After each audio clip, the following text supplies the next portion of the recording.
துறையில ஒரு முக்கிய பங்கு வகிக்கக்கூடிய, திரைப்படங்களோட வெற்றிக்கு முக்கிய காரணமா இருக்கக்கூடிய ஸ்டண்ட் மாஸ்டரான சூப்பர் சுப்புராயன் அவங்கள பத்தி தான் இந்த வீடியோல பார்க்க போறோம். இந்த நேம நீங்க எங்கேயோ கேள்விப்பட்ட மாரியே இருக்கும். ஆனா ஆள் யாருன்னு தெரியாது. அதே மாதிரி ஆள் யாருன்னு பார்த்தீங்கன்னா, பேர் என்னன்னு தெரியாது.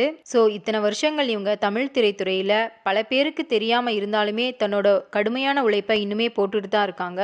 இவருக்கு சூப்பர் சுப்புராயன் அப்படின்னு எதனால பேர் வருது அப்படின்னு கேட்டிங்கன்னா, இவரோட ஃபைட் சீன்ஸ் எல்லாமே பார்த்தீங்கன்னா அவ்வளோ சூப்பரா இருக்குமா! அதனால தான் இவருக்கு பார்த்தீங்கன்னா, சூப்பர் ஃபைட் சுப்பராயன் அப்படின்னு சொல்லிட்டு நேம் வச்சிருக்காங்க. அது மட்டும் இல்லாம தமிழ் தென்றல் அப்படின்னு சொல்லிட்டு இவருக்கு ஒரு பட்டப்பேரும் இருக்கு.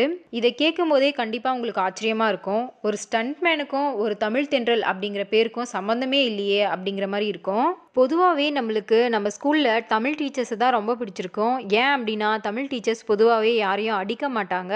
அண்ட் ரொம்ப சாஃப்ட் கேரக்டரா இருப்பாங்க.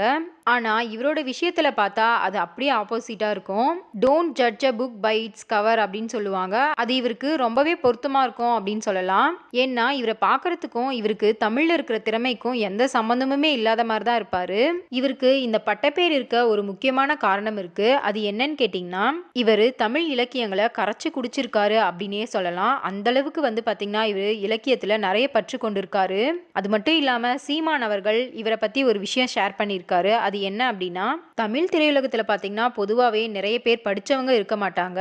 அவங்களுக்கு தமிழ் இலக்கியத்த பத்தி பொதுவாவே நெறைய தெரிஞ்சிருக்காது. ஆனா, சூப்பர் சுப்புராயன் அப்படின்னு சொல்லிட்டு ஒருத்தர் இருக்காரு.